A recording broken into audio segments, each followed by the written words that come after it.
어제 저도 라디오를 통해 가지고 그 속보를 봤는데 그 속보 보면서 이 최 변호사님 어떤 생각이 드셨어요? 그러니까 사실 이게 이 최상병 특검과 관련되어서 어 다시 말씀드리지만 여당도 최상병에 대한 수사는 필요하다라고 얘기를 거기에 대한 건 동의를 합니다. 그렇죠. 근데 이 법 자체가 이제 절차라든지 헌법 같은 것에 문제가 있기 때문에 이것에 대해서 이제 반대를 하는 이제 당론이 있었던 것이고요.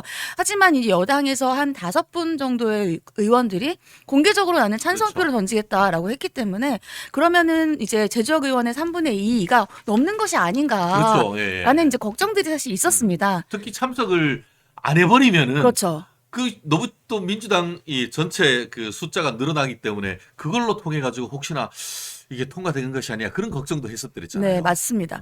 그랬는데 이제 사실 어제 그 언론에서 얘기했듯이 여당 의원들이 전원 참석을 했어요. 음, 사실 그것이 굉장히 의미가 있다라고 생각을 그렇죠. 하고 여당 의원들도 이제는 이제 마지막 국회이긴 하지만 단합을 해가지고 이 거대 야당에 대해서 어떠한 아무런 그런 문제가 없지 않은 문제가 있으니까 대통령이 제의 요구를 했겠죠. 그런 것에 대해서 철통같이 방어를 했다라는 것. 그리고 이렇게 자신들의 막무가내인 절차의 법안 통과를 이제는 여당이 똘똘 뭉쳐서 막고 있다라는 것에 대해서는 의미가 있다고 생각합니다. 그렇습니다.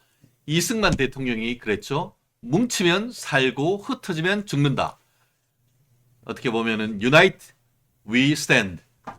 Divide, we fall. 뭐 이거 아니겠습니까? 어떻게 보면은 박근혜 전 대통령도 내부의 어떤 그 분열을 통해서 탄핵으로 가게 됐던 그런 부분인데 탄핵으로 간 결과 보수가 완전히 괴멸됐던 네. 것이 몇 년 되지 않았습니다. 어떤 그런 부분에 대한 반면교사도 있었지 않을까 싶고 또 추경호 원내대표 또 그리고 전임 또 원내대표까지 다 일일이 맨투맨을 통해 가지고 또 마지막까지 21대 국회의원들을 결집했다는 점에서 다가오는 22대 국회에 대한 어떤 그 똘똘 뭉치는 108명의 어떤 뭉치는 단합된 어떤 대우도 볼 수 있지 않을까 하는 생각을 했는데요. 근데 흥미로운 게 있잖아요. 네.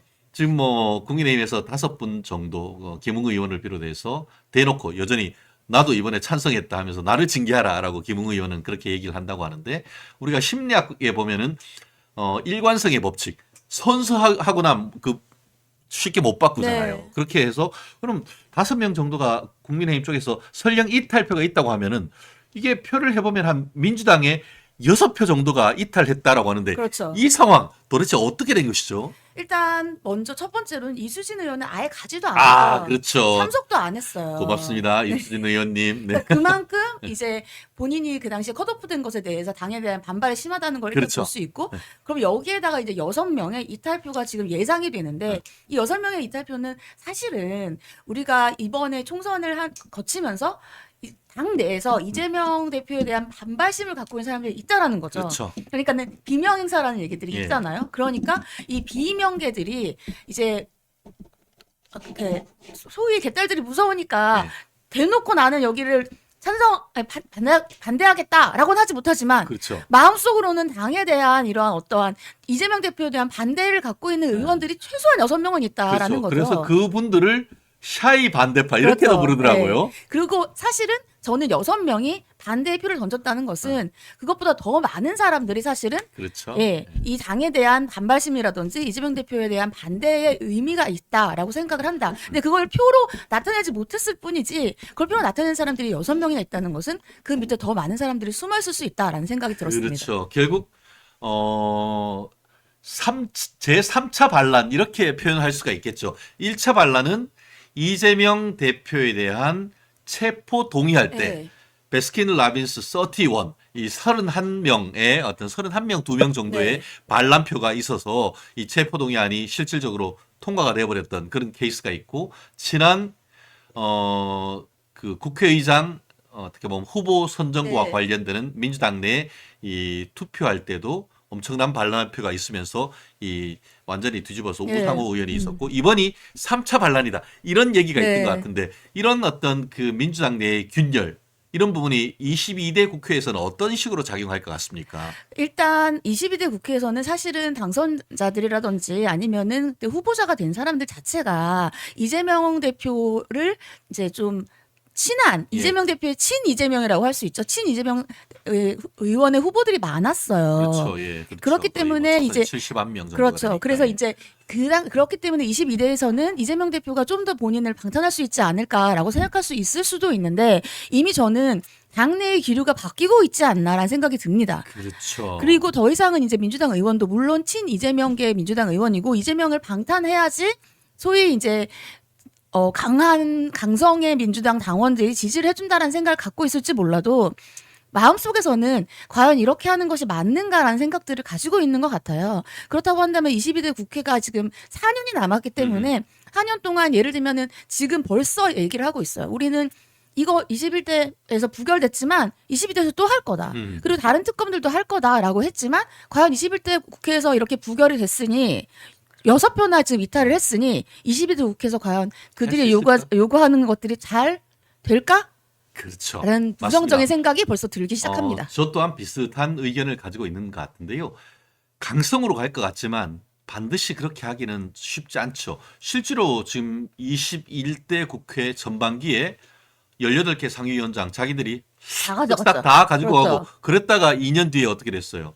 지방선거 망했죠. 몰라겠죠. 네. 예. 그리고 그런 과정에서 본인들의 어떤 그런 초강성으로 갈 경우에 후폭풍을 아마 본인들도 경험을 했을 거예요.